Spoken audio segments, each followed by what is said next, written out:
கனடாவில் வாகன திருத்தும் பணியில் ஈடுபடும் தமிழர்கள் உட்பட அனைவருக்கும் ஒன்டாரியோ மாகாண சபை எச்சரிக்கை விடுத்துள்ளது. டொரண்டோ ஸ்காப்ரோ பகுதியில் வாகன திருத்தும் நிலையத்தை நடத்தி வரும் சீட் சையத் என்பவருக்கு தனது கடைக்கு முன் குவிந்திருக்கும் 1000க்கும் மேற்பட்ட பழைய டயர்களை அகற்றுமாறு டொரண்டோ மாநகர சபை இறுதி எச்சரிக்கை விடுத்துள்ளது.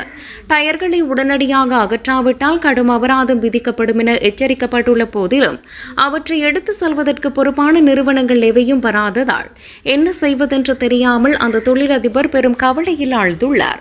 ஒன்டாரியோ மாகாண அரசாங்கம் கடந்த 2025 ஆண்டு ஜனவரி மாதம் அறிமுகப்படுத்திய புதிய விதிகளே இந்த சிக்கலுக்கு காரணம் என தெரிவிக்கப்படுகிறது. முன்னர் சேகரிக்கப்படும் பழைய டயர்களில் 85% மறுசுழற்சி செய்யப்பட வேண்டும் என்றிருந்த சட்டத்தை அரசாங்கம் 65% குறைத்தது. இதனால் டயர் தயாரிப்பு நிறுவனங்கள் மற்றும் அவற்றை சேகரிக்கும் அமைப்புகள் தங்களின் இலக்கு முடிந்துவிட்டதாக கூறி சிறிய கடைகளில் உள்ள டயர்களை எடுத்து செல்வதை தவிர்த்து வருகின்றனர். சீட் சையத்தின் கடைக்கு டயர்களை சேகரிக்கும் நிறுவனம் வந்து 7 மாதங்களுக்கு மேலாகிறது.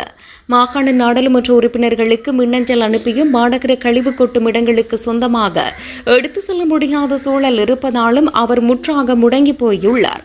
இந்த கழிவு கொட்டு இடம் இது கழிவு கொட்டும் இடம் அல்ல, எனது சொந்த வியாபார இடம். 1000க்கும் மேற்பட்ட டயர்கள் குவிந்து கிடப்பது பார்க்க அருவருப்பாக உள்ளதுடன் தீப்பற்றும் ஆபத்தையும் ஏற்படுத்துகிறது என உரிமையாளர் வேதனை தெரிவித்துள்ளார்.